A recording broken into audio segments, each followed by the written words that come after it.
இப்போது புதிய அறிமுகம் ஆச்சி ஹோட்டல் சாம்பார் 50 கிராம் ரூபாய் 20 மட்டுமே. பட்டு புடவை எல்லாம் வச்சா எல்லாமே நனைஞ்சு தண்ணியில் முழுகின்னு பத்திரம் எல்லாம் இந்த பருவம் தண்ணி ஒழுகுது. இதுக்கு மேல்ட்டு எங்கன்னா போய் சுற்றி வாங்கினா கூட என்னால் வாங்க முடியாது. எனக்கு புள்ளியும் கிடையாது, புருஷனும் கிடையாது. நான் தனியாக இருக்கிறேன். எனக்கு யாருமே இல்லாத இந்த மாதிரி என் நிலைமை இப்படியெல்லாம் ஆயிடுச்சு. எனக்கு இன்னும் யாருமே கிடையாது. இப்படியெல்லாம் கஷ்டப்படுறேன். இந்த தண்ணி ஒழுகுது இந்த பத்திரத்தில். எனக்கு இன்னும் சப்போர்ட் பண்ணி கூட யாரும் வாங்கி கொடுக்க முடியல.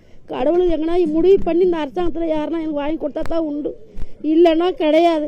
இந்த பத்திரத்தில் வச்சிங்கன்னா நான் என்ன பண்ணுறதுன்னு தெரியல. எனக்குன்னு ஆதரவு இந்த ஒரு பத்திரம் தான். இந்த மண்ணுக்காக தூடு புல்லாமல் முடிவு போச்சு, துணி எல்லாம் முடிவு போச்சு, சாமான்தட்டெல்லாம் முடிவு போச்சு, ஒன்றுமே கிடையாது.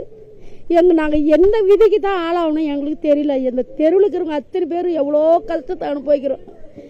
எங்களுக்கு உன்னால முடிஞ்ச அளவுக்கு எடுத்து வச்சோம். இவ்வளோத்திரம் வருவணும் நாங்கள் எதிரே பார்க்கல. அளவுக்கு மீறி வந்துடுச்சு. நாங்கள் உயிர் தப்பிச்சா போதும்னுட்டு நாங்கள் வெளியில் எங்களை கொண்டு மண்டபத்தில் வச்சு கொண்டு விட்டுட்டாங்க. அதனால் நாங்கள் வெடிஞ்சு இருந்து பார்த்தா தான் வெள்ளைக்காடாக தேர்த்தி எங்கள் ஊடெல்லாம். எங்களால் முடிஞ்ச அளவுக்கு வந்து 2 நாளாக சீர் பண்ணுறோம். சீர் பண்ணவே முடியல. எங்களுக்கும் உடம்பு வலிக்குது, கை கால் வலிக்குது. இப்போது புதிய அறிமுகம் ஆச்சி ஹோட்டல் சாம்பார் 50 கிராம் ரூபாய் 20 மட்டுமே.